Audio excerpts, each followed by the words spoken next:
کبھی ایسا ہوا ہے آپ کے بچے اچانک بیمار پڑ جائیں، کاروبار ٹھپ ہو جائے یا گھر میں بغیر وجہ کے لڑائیاں شروع ہو جائیں؟ کیا آپ نے محنت تو بہت کی لیکن کامیابی آپ سے ہمیشہ دور رہی؟ یہ سب نظر بد کی علامتیں ہو سکتی ہیں۔ آج کی ویڈیو میں ہم آپ کو بتائیں گے نظر بد کی علامات، اس کا مجرب روحانی علاج اور ایک ایسا طاقتور وظیفہ جو انشاءاللہ تعالی ہر قسم کی نظر بد سے مکمل حفاظت دے گا۔ ویڈیو کو آخر تک ضرور دیکھیں کیونکہ آخر میں ہم آپ کو ایک خاص دم والا پانی تیار کرنے کا طریقہ بھی بتائیں گے۔ السلام علیکم ورحمۃ اللہ وبرکاتہ۔ خوش آمدید آپ کے اپنے چینل سیکھو وظیفہ میں، جہاں ہم آپ کے لیے لاتے ہیں روحانی مسائل کا حل قرآن و سنت کی روشنی میں۔ آج کا موضوع بہت اہم ہے، نظر بد۔ نظر بد کوئی دیو مالی کہانی نہیں بلکہ یہ حقیقت ہے۔ حضور صلی اللہ علیہ وسلم نے فرمایا، العین حق، نظر لگنا، نظر کا لگ جانا حق ہے۔ صحیح بخاری کی حدیث ہے۔ کسی کی نظر واقع نقصان پہنچا سکتی ہے، چاہے وہ انجانے میں ہی کیوں نہ لگی ہو۔ ایک اور حدیث پاک ہے کہ اونٹ کو اگر نظر لگ جائے تو اس کو دیگیچے میں پہنچا دیتی ہے، انسان کو اگر نظر لگ جائے تو اس کو قبر میں پہنچا دیتی ہے۔ یہ ایک حدیث پاک کا مفہوم مجھے یاد تھا، میں نے عرض کر دیا ہے کہ نظر بد کی علامات۔ سب سے پہلے سمجھتے ہیں کہ نظر بد کی علامات کیا ہوتی ہے۔ بغیر کسی طبعی وجہ کے بار بار بیمار ہونا، بچے کا رونا، چیخنا یا نیند میں ڈرنا، اچانک کاروبار یا نوکری کا خراب ہو جانا، گھر میں بے برکتی اور مسلسل جھگڑے، جسم میں درد لیکن رپورٹس نارمل۔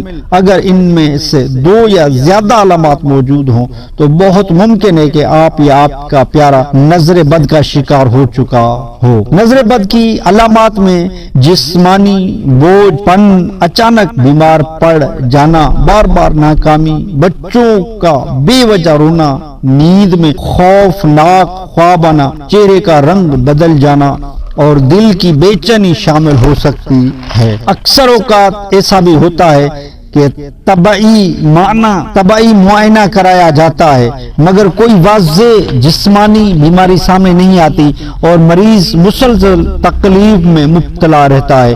ایسی صورت میں اگر نظر بد کی علامات موجود ہو تو روحانی علاج کی طرف توجہ دی جائے۔ نظر بد کا روحانی علاج، دم اور عمل۔ اب آتے ہیں علاج کی طرف۔ قرآنی دم، روزانہ صبح شام یہ دم کریں۔ سورہ فاتحہ ایک بار، آیت الکرسی ایک بار، سورہ فلق 3 بار، سورہ ناس 3 بار۔ یہ دم پانی پر کر کے اپنے اوپر اور اپنے بچوں پر پھونک ماریں یا پانی پلا دیں۔ یہ عمل صبح شام باقاعدگی سے کریں۔ نظر بد سے بچاؤ کا مجرب وظیفے کا طریقہ: 7 عدد لال مرچ لے کر انہیں اپنے اوپر سیدھے جانب سے گھما لیں، پھر آگ میں ڈال لیں۔ یہ عمل 7 دن کریں، انشاءاللہ تعالی نظر بد ختم ہو جائے گی۔ مرچ جلاتے وقت جب بو نکلے تو سمجھے کہ نظر بد ختم ہو گئی۔ اس وظیفے کو 7 دن مسلسل کریں۔ دم والا پانی بنانے کا طریقہ: ایک بڑا پانی کا جگ لیں، اوپر والا دم سورہ فاتحہ، آیت الکرسی، سورہ فلق، سورہ ناس پڑھ کر اس پر دم 3 بار پھونک ماریں اور اس پانی کو روزانہ تھوڑا تھوڑا پئیں یا گھر کے چاروں کونوں میں چھڑک دیں۔ یہ پانی گھر میں شیطانوں، حسد اور نظر بد سے حفاظت کرتا ہے انشاءاللہ تعالی۔ اللہ پاک ہمیں اور آپ کو ہر بری نظر، حسد اور شیطانی وسوسوں سے محفوظ رکھے۔ اگر آپ کو لگتا ہے کہ یہ معلومات کسی اور کے بھی کام آ سکتی ہے تو اس ویڈیو کو ضرور شیئر کریں۔ اگر آپ چاہتے ہیں کہ ہم اگلی ویڈیو میں نظر اتارنے کے مزید مخصوص وظائف یا حسد کا توڑ لے کر آئیں تو کمنٹس میں ضرور بتائیے۔ چینل کو سبسکرائب کریں، بیل آئیکن دبائیں اور دعاؤں میں یاد رکھیے۔ اللہ حافظ۔